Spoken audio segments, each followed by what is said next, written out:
So we will move on to the introduction of deadlocks. So if I have to tell you an description about what is deadlocks, so consider any multi-programming environment. Multi-programming environment means that it's a situation where multiple programs reside in the computer's memory at the same point of time. If I have to give you an example of multi-programming in real-time operating systems, let's say you in a uniprocessor system, in a system which has only a single CPU, you're able to open a Microsoft Word document and type something in the Word document. Parallelly, you are able to open something in the browser and you are able to view your Gmail. At the same time, you can also open your PowerPoint presentation and work on it parallelly. So you're able to do all these things at the same time because multiple programs reside in the computer's memory at the same time.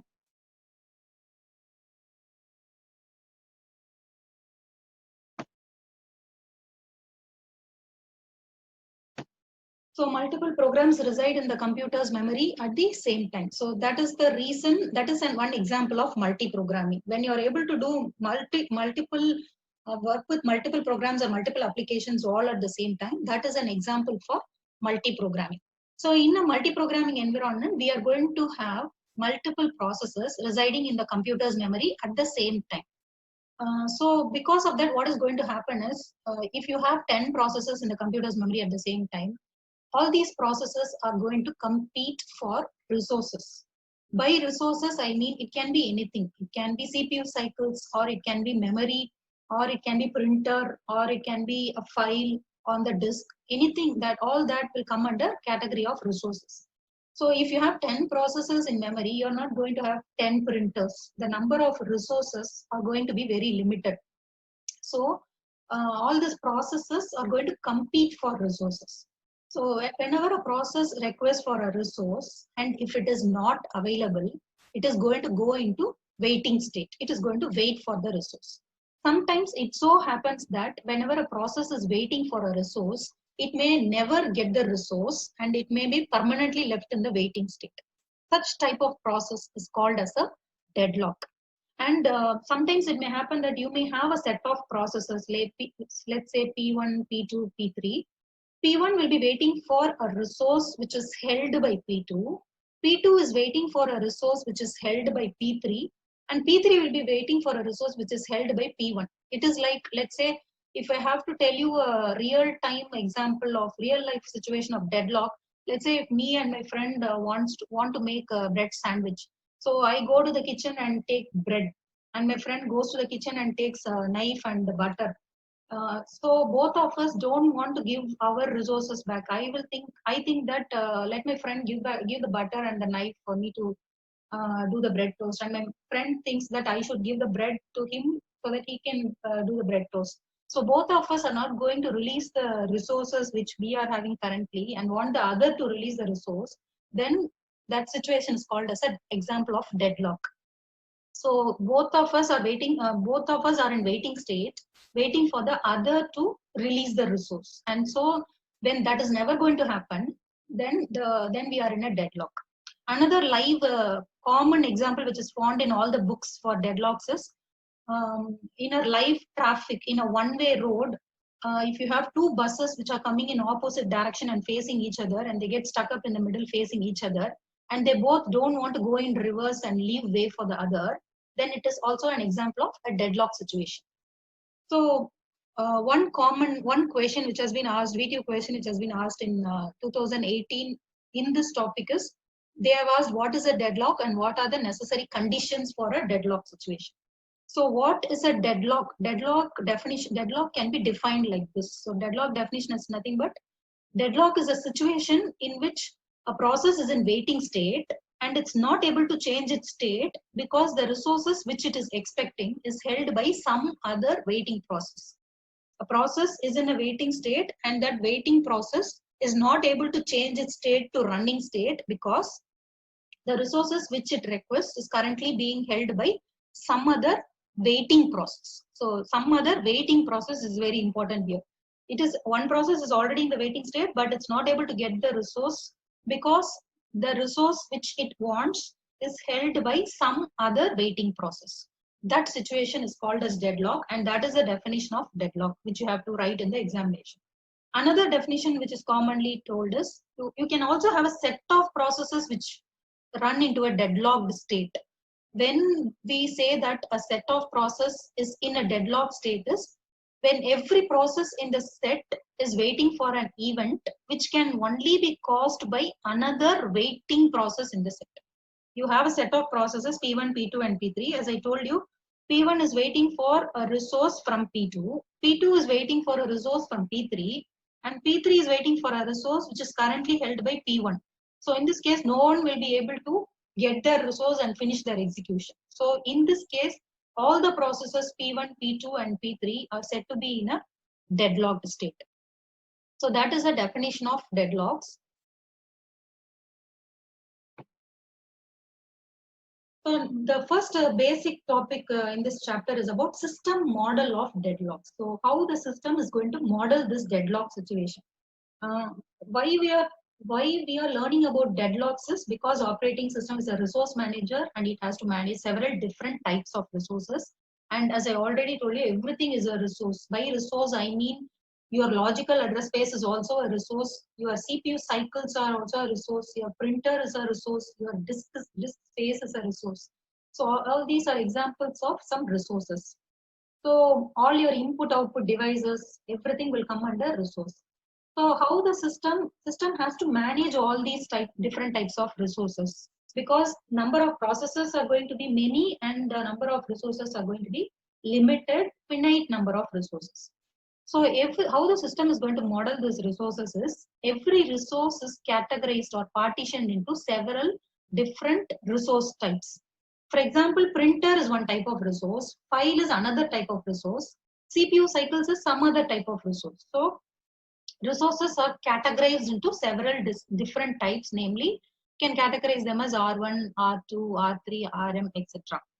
And each resource may have some number of instances. Can anybody tell me what is the meaning of instances? Instances. So the operating system places some constraint on this resource allocation process. What the operating system places the constraint is, the operating system says that if every process before it wants to use the resource, it has to request for the resource. Once it requests for the resource, then it can use it, and then after using the resource, it has to release the resource. So the process is request the resource, use the resource, and then release the resource. Don't directly proceed to use the resource. That is the constraint placed by the operating system. Another constraint which is placed by the operating system is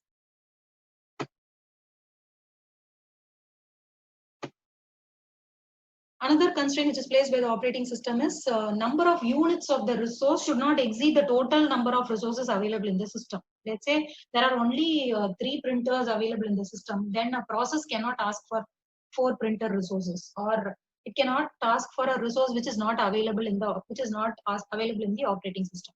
So request only for the number of resources available in the system, and the demand should not exceed the number of resources currently available, and before using it, request for the resource. This is the constraint placed by the operating system.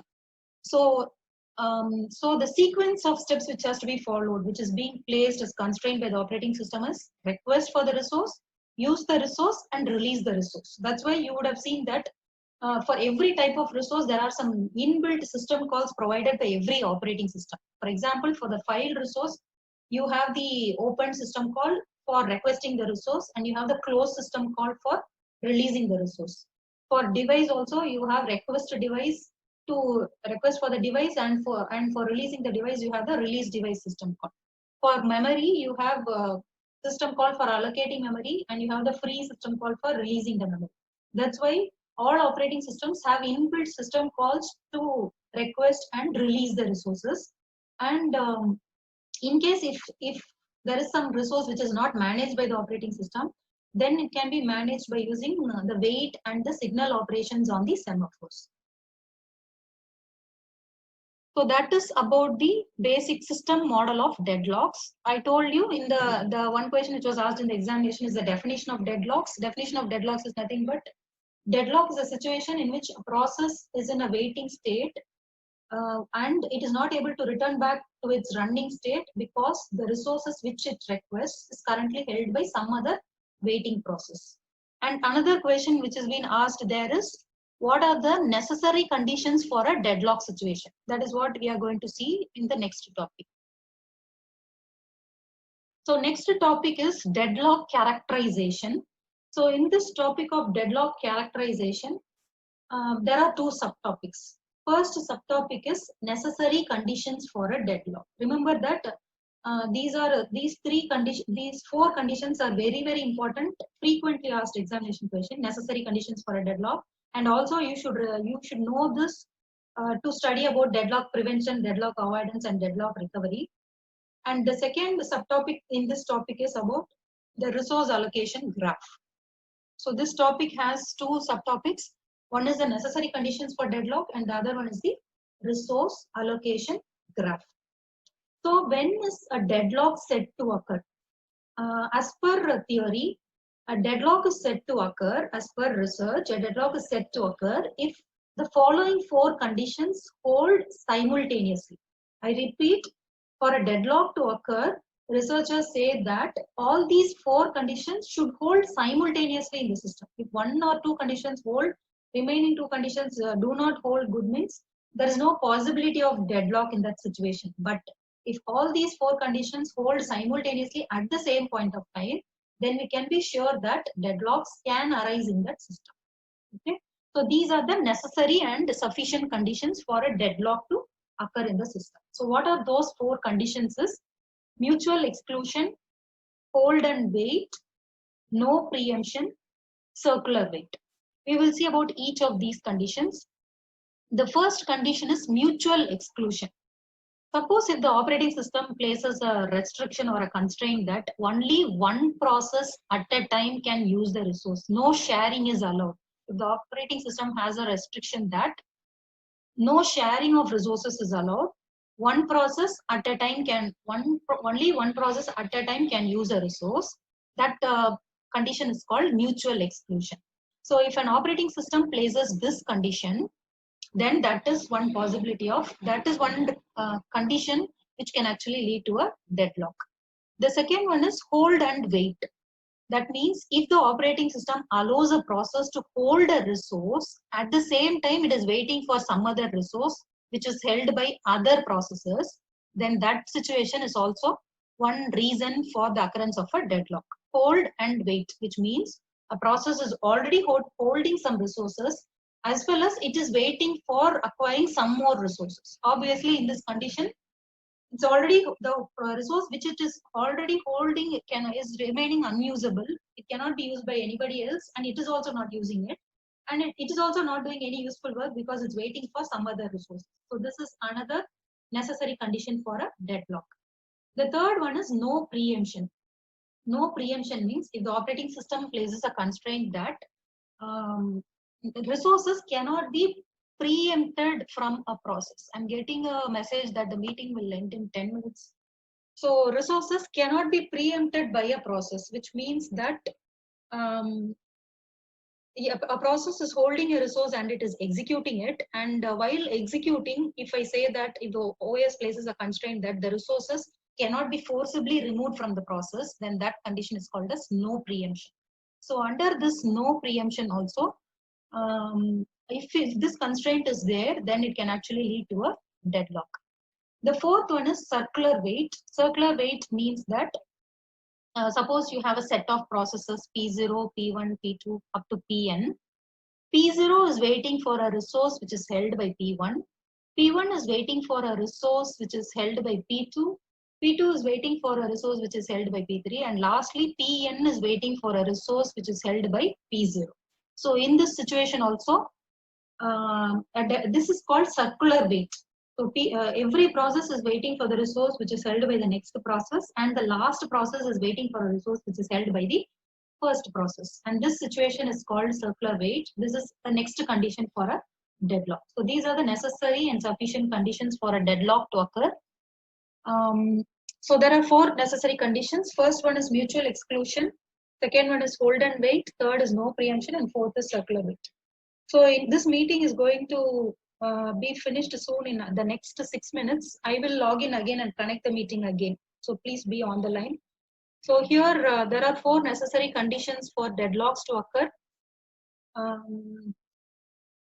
There are 4 necessary conditions. First is mutual exclusion. Mutual exclusion means only one process at a time can use the resource. No process can share any resources. The second one is hold and wait. Hold and wait means a process is holding a resource and it is waiting for some other resources from some process. The third one is no preemption. No preemption means that once a process holds a resource, it has to voluntarily release the resource, and no other process or the operating system can forcibly make the process to release the resource. That is called no preemption. And the fourth one is circular wait. Circular wait means that if you have a set of processes P0, P1, P2 up to Pn, P0 is waiting for a resource held by P1, P1 is waiting for a resource held by P2, and the last process Pn is waiting for a resource which is held by P0. Now, if this situation holds, then this is also another condition for a deadlock. So, mutual exclusion, progress, hold and wait, mutual exclusion, no preemption, hold and wait, and circular wait. These are the 4 necessary and sufficient conditions which should hold simultaneously for a deadlock to occur.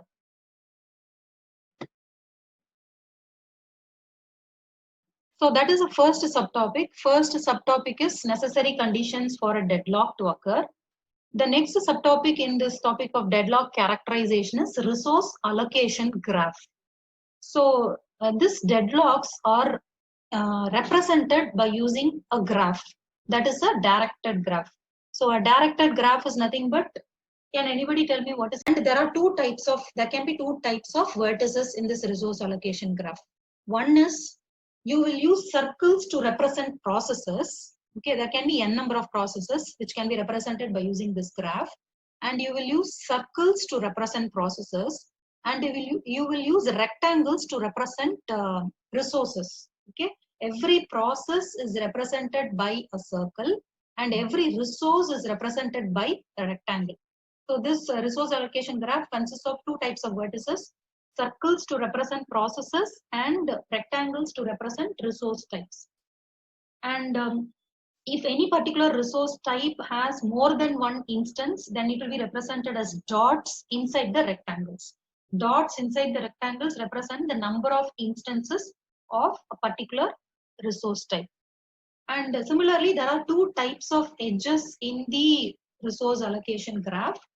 One is a request edge, the other one is the assignment edge. Request edge means that if a process is requesting for a resource, then there will be an edge, directed edge from the process to the resource. Process is represented by circle and rectangles are used to represent resources. So if there is an edge from process to resource, it means the process is requesting for the resource. The other type of edge is assignment edge. Assignment edge means that if there is an edge from a resource to a process, it means that resource is allocated to the process. Okay, if the resource is already allocated or assigned to the process, there will be an edge from the resource to the process.